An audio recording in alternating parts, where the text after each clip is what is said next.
ये बात तो हम सब जानते हैं कि एल्बर्ट आइंस्टाइन हिस्ट्री का सबसे बड़ा जीनियस था। इतना जीनियस कि वो अकेला ही हजारों साइंटिस्ट से ज्यादा दिमाग लड़ा सकता था। जो चीज हम इंसान समझना तो दूर की बात, सोच भी नहीं सकते, वो आइंस्टाइन ने सोची भी, समझी भी और उसको पूरी दुनिया के लिए आसान भी बनाया। एल्बर्ट आइंस्टाइन एक फिजिसिस्ट थे जिन्होंने थ्योरी ऑफ रिलेटिविटी, E=mc² और फोटो इलेक्ट्रिक इफेक्ट के लॉज बनाकर पूरी दुनिया को हैरान और परेशान छोड़ दिया था और इसकी वजह से ही इनको नोबेल प्राइज से भी नवाजा गया। इनकी एक्स्ट्रा ऑर्डिनरी सोचने और समझने की सलाहियत देखकर लोग समझते थे कि आइंस्टाइन के पास एक स्पेशल ब्रेन है जो हम आम इंसानों से काफ़ी ज़्यादा मुख्तलिफ है। इस बात का खुद आइंस्टाइन को भी अंदाजा था। इसी वजह से वो नहीं चाहते थे कि मरने के बाद इनकी बॉडी के किसी भी हिस्से पर रिसर्च की जाए, बल्कि उन्होंने तो ये इंस्ट्रक्शंस दे रखी थी कि मरने के बाद इनकी बॉडी को जलाकर राख कर दिया जाए। लेकिन फिर वही हुआ जिसका आइंस्टाइन को डर था। 18 अप्रैल 1955 को प्रिंसटन हॉस्पिटल में जब आइंस्टाइन का इंतकाल हुआ तो ऑटोप्सी के लिए यानी मौत की वजह जानने के लिए जो डॉक्टर आया उसने चुपके से आइंस्टाइन का ब्रेन निकाल लिया, क्योंकि उसको ये जानने की क्यूरियोसिटी थी कि दुनिया के सबसे बड़े जीनियस के ब्रेन में आखिर ऐसा है क्या। ज़ेम टीवी की वीडियोस में एक बार फिर से खुशामदीद। नाजरीन, आइंस्टाइन का ब्रेन चुराने वाले डॉक्टर थॉमस हार्वी थे, जिनको अपने साथ होने वाले अंजाम से ज्यादा इस स्पेशल ब्रेन को स्टडी करने में दिलचस्पी थी। कुछ दिनों के बाद जब प्रिंसटन हॉस्पिटल को डॉक्टर हार्वी की इस हरकत का पता चला तो उनको अपनी जॉब से हाथ धोना पड़ा। लेकिन डॉक्टर हार्वी आइंस्टाइन के बेटे हंस अल्बर्ट से जैसे तैसे करके ये परमिशन लेने में कामयाब हो गए कि वो उसके बाप के स्पेशल ब्रेन के अंदर छुपे राजों से पर्दा उठाकर उसको दुनिया के सामने लाना चाहते हैं। इस दिन के बाद से शुरू हुआ इस ब्रेन का एक लंबा तरीन सफर। डॉक्टर हार्वी एक पैथोलॉजिस्ट थे जो सिर्फ पोस्टमार्टम करना जानते थे। ये उनका सिर्फ ख्याल था कि वो इतने बड़े जीनियस के ब्रेन पर रिसर्च कर पाएंगे। अब कंडीशन ये थी कि डॉक्टर हार्वी प्रिंसटन हॉस्पिटल की जॉब से भी हाथ धो बैठे थे और अपने पैथोलॉजिस्ट का ओहदा भी।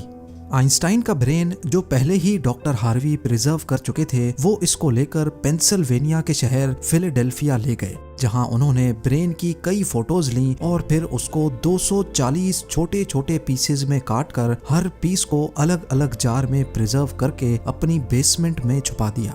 इसी मसले को लेकर डॉक्टर हार्वी का अपनी बीवी के साथ कई बार झगड़ा होता रहता था, क्योंकि उनकी बीवी अक्सर ये धमकी देती थी कि वो इस ब्रेन को उठाकर कहीं फेंक देगी। एक दिन झगड़ा इतना बढ़ गया कि दोनों मियाँ बीवी को डाइवोर्स लेकर अलग होना पड़ा और डॉक्टर हार्वी ब्रेन लेकर कैंसस के शहर विचिटा चले गए, जहां वो एक बायोलॉजिकल टेस्टिंग लैब में मेडिकल सुपरवाइजर की नौकरी करने लगे और यहाँ वो अपने फारिग टाइम में आइंस्टाइन के ब्रेन पर खूब स्टडी करने की कोशिश करते। इसके बाद कई बार वो अलग अलग जॉब छोड़कर मुख्तलिफ शहरों में ये ब्रेन लेके घूमते रहे। कई साल गुजर चुके थे लेकिन डॉक्टर हार्वी आइंस्टाइन के ब्रेन पर कुछ खास रिसर्च ना कर सके। उल्टा उनका मेडिकल लाइसेंस ही कैंसिल कर दिया गया और नौबत यहाँ तक आ गई कि उनको एक प्लास्टिक की फैक्ट्री में जॉब स्टार्ट करनी पड़ी।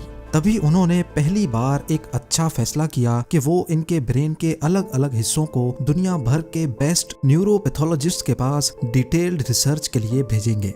लिहाजा उन्होंने ऐसा ही किया। 1955 में ब्रेन चोरी होने के 30 सालों के बाद यानी 1985 में पहली बार आइंस्टाइन के ब्रेन पर एक स्टडी पब्लिश की गई। इसके बाद अगले 28 सालों तक इस जीनियस ब्रेन पर दुनिया भर के न्यूरोपैथोलॉजिस्ट ने कई स्टडीज पब्लिश की, जिनमें बताया गया कि आइंस्टाइन का ब्रेन आम इंसान के ब्रेन से काफी डिफरेंट था। सबसे बड़ा डिफरेंस ब्रेन के कॉर्पस कैलोसम नामी हिस्से में पाया गया। अब यहाँ ये जानना जरूरी है कि इंसानी ब्रेन दो अलग अलग हिस्सों में डिवाइडेड होता है। इंसान जो भी काम करता है वो ब्रेन के एक हिस्से में पहले प्रोसेस होता है और फिर ब्रेन हमारे जिस्म के उस हिस्से को सिग्नल देता है। लेफ्ट ब्रेन हमारे जिस्म के राइट हिस्सों को कंट्रोल करता है, जबकि राइट ब्रेन हमारे जिस्म के लेफ्ट हिस्से को कंट्रोल करता है।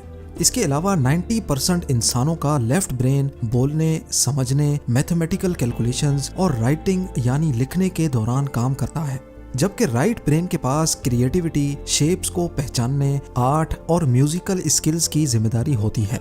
अब आप भी ये सोच रहे होंगे कि इस सब में कॉर्पस कैलोसम का क्या काम है। फर्ज कर लें कि आप कीबोर्ड पर टाइपिंग कर रहे हैं या फिर मोबाइल फोन पर। इस दौरान हमारे दोनों हाथ टाइपिंग करने में बिजी हैं। कुछ अल्फाबेट्स हमारा सीधा हाथ टाइप कर रहा है तो कुछ उल्टा हाथ। टाइपिंग के दौरान आपके लेफ्ट हैंड से एक मिस्टेक हुई तो आपने फौरन अपना राइट हैंड इस्तेमाल करके उस मिस्टेक को इरेज किया। तो इसका मतलब ये हुआ कि जब हमारे राइट ब्रेन से मिस्टेक हुई तो उसने लेफ्ट ब्रेन को फौरन सिग्नल देकर वो मिस्टेक ठीक करवाई। ब्रेन के दोनों हिस्से आपस में जिस चीज के थ्रू कम्युनिकेट करते हैं उसको कॉर्पस कैलोसम कहा जाता है। और आइंस्टाइन का कॉर्पस कैलोसम आम इंसानों के मुकाबले में कुछ ज्यादा ही बड़ा था, यानी उनका लेफ्ट और राइट ब्रेन का आपस में बहुत स्ट्रॉन्ग कनेक्शन था, जिसकी वजह से आइंस्टाइन एक ही वक्त में काफी कॉम्प्लेक्स प्रॉब्लम्स और सिचुएशंस को इमेजिन कर सकते थे। कॉर्पस कैलोसम के बड़े होने के अलावा आइंस्टाइन के ब्रेन का पैटर्न भी आम इंसानों से काफी मुख्तलिफ था और रिसर्चर्स का मानना है कि इसकी वजह से ब्रेन में न्यूरॉन्स का फ्लो काफी बेहतर था। न्यूरॉन्स के अच्छे फ्लो होने का मतलब है कि इनकी मैथमेटिकल कैलकुलेशंस की पावर काफी ज्यादा स्ट्रॉन्ग थी। Albert Einstein complex mathematical problems को बगैर पेन और पेपर के अपने दिमाग की मदद से ही सॉल्व करने की काबिलियत रखते थे। न्यूरॉन्स ज्यादा होने की एक और वजह भी रिसर्च पेपर्स में बताई गई। जब आइंस्टाइन के ब्रेन का वजन किया गया तो उसका वजन 1230 ग्राम था, जबकि आम इंसानों का 1400 ग्राम होता है। रिसर्चर्स का मानना है कि इनके ब्रेन की लाइनिंग काफी पतली थी, जिसकी वजह से इनमें ज्यादा न्यूरॉन्स पाए जाते थे। लेकिन सबसे बड़ा सवाल अभी भी वही था कि क्या आइंस्टाइन ऐसे स्पेशल ब्रेन के साथ पैदा हुए थे या इनके पैदा होने के बाद इसमें चेंजेस आई। जांच के बाद मालूम पड़ा कि एल्बर्ट आइंस्टाइन जब पैदा हुए थे तो वो पूरे 5 सालों तक बोल नहीं सकते थे, जबकि दूसरे बच्चे 2 या 3 साल की उम्र में बोलना शुरू कर देते हैं।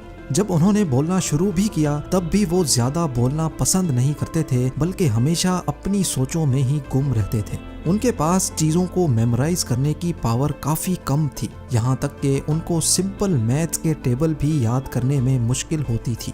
वो मैथ्स और नंबर्स को लॉजिकल तरीकों से प्रोसेस करने के मास्टर थे, ना कि उनको रट्टा लगाकर याद करने के। स्कूल लाइफ में बाकी हर सब्जेक्ट में आइंस्टाइन फेल होते थे, सिर्फ मैथ्स और साइंस वो वाहिद सब्जेक्ट्स थे जिसमें आइंस्टाइन के नंबर्स सबसे ज्यादा आते थे। जब एल्बर्ट आइंस्टाइन 12 साल के थे तब एक फैमिली टीचर अपनी ज्योमेट्री की बुक इनके पास भूल गए। हैरत अंगेज तौर पे सिर्फ एक ही दिन में आइंस्टाइन वो पूरी बुक पढ़कर अपने ज्योमेट्री के कॉन्सेप्ट्स क्लियर कर बैठे। ना सिर्फ इतना, बल्कि सिर्फ 14 साल की उम्र में ही वो इंटीग्रल और डिफरेंशियल कैलकुलस के मास्टर बन चुके थे। मैथ्स और साइंस में इनकी इतनी स्ट्रॉन्ग ग्रिप थी कि जब वो क्लासरूम में कोई सवाल पूछने के लिए हाथ खड़ा करते थे तो प्रोफेसर्स घबराने लगते थे, क्योंकि आइंस्टाइन के अक्सर सवाल टीचर्स के भी ऊपर से गुजर जाते थे। छोटी सी उम्र में ही वो इस यूनिवर्स के लॉज को एक छोटी सी इक्वेशन में बंद करना चाहते थे और यही उन्होंने अपनी जिंदगी का मकसद बना लिया था। 26 साल की उम्र में आइंस्टाइन ने 4 रिसर्च पेपर्स पब्लिश करके पूरी दुनिया को हैरान कर डाला और इसी वजह से उनको पीएचडी की डिग्री और ह्यूमैनिटी के लिए आला किरदार अदा करने की सूरत में नोबेल प्राइज से भी नवाजा गया। इसका अंदाजा आप सिर्फ इस बात से लगा लें कि आज भी आइंस्टाइन की उन थीसिस के बिना साइंस बिल्कुल अधूरी है। कई डॉक्टर्स और साइंटिस्ट ने ये नतीजा निकाला कि आइंस्टाइन का ब्रेन उनके पैदा होने के बाद स्पेशल बना था, जिसकी सबसे बड़ी वजह यह थी कि जब उनको अपने सवालों का कोई जवाब नहीं मिलता था तो वो खुद अपने दिमाग की मदद से जवाब तलाश किया करते थे। छोटी उम्र में ही ऐसा करने से इनका ब्रेन उसी हिसाब से डेवलप होता गया। आज भी आइंस्टाइन का ये एक्स्ट्रा ऑर्डिनरी ब्रेन अमेरिका में वाक़े द मटर म्यूजियम में मौजूद है, जिसको बड़ी हिफाजत से माइक्रोस्कोपिक फिल्म्स में प्रिजर्व करके रखा गया है। उम्मीद है जेम टीवी की ये वीडियो भी आप लोग भरपूर लाइक और शेयर करेंगे। आप लोगों के प्यार भरे कमेंट्स का बेहद शुक्रिया। मिलते हैं अगली शानदार वीडियो में।